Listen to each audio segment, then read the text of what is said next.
Ito lang yan. Back nyo yan. Setting. Display. Lagay nyo ito sa high refresh rate. Dati nakalagay yung dati sa dynamic. Lagay nyo sa high refresh rate. Then back. Punta naman kayo sa files. Phone. Tapos Android.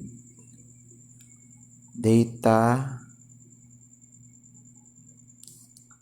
Tsaka itong hanapin nyo itong com.mobilelegends. Yan. Edit nyo yan. Edit. Ay, rename pala. Rename. Ito, rename. Rename nyo. Alisin nyo itong dot. Tandaan nyo ha. Lagyan nyo yung number. Para ano. Yan. Okay. Back kayo. Back. Then, punta naman kayo sa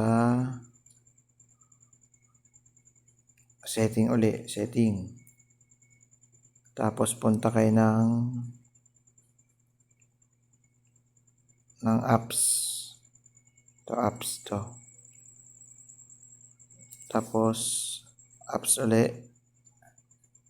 Hanapin nyo naman yung Mobile Legends. Hanapin nyo Mobile Legends. Ito. Mobile Legends. Then, clear nyo to. Tapos, uninstall nyo. Kasi ako in-install ko to. Uninstall. Hindi kasi uninstall. Tapos, uninstall nyo Mobile Legends nyo. Tapos, diba nabago nyo na yung sa files nito sa Android para hindi kayo mag-download resources. Kailangan nyo ito baguhin.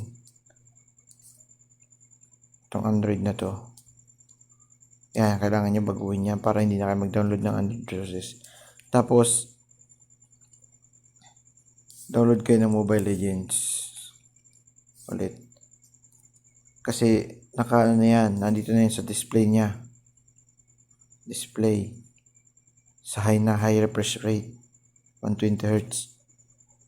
Pag download nyo yan sa App Store, nakaganyan na yan.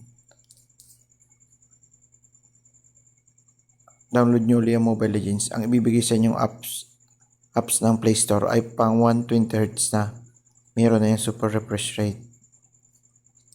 Then, pagka-install nyo ng Mobile Legends, punta na ulit kayo dito sa files. Ibabalik natin dati yung files niya para hindi kayo mag-download resources.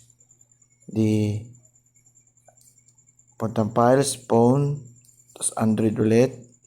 Importante ito guys ha. Tandaan nyo ito. Data. Tapos hanapin nyo yung Mobile Legends to. Rename ulit.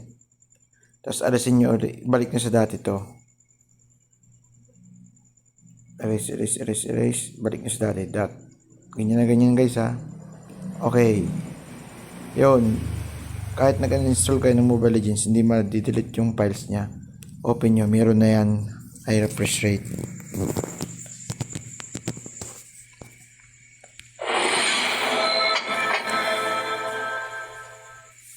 Meron na yan guys na super refresh rate. Yun lang kadali.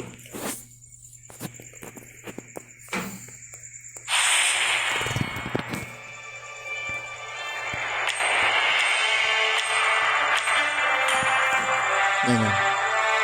Super refresh rate. Ito na. Meron siya. Ultra. Yun lang guys.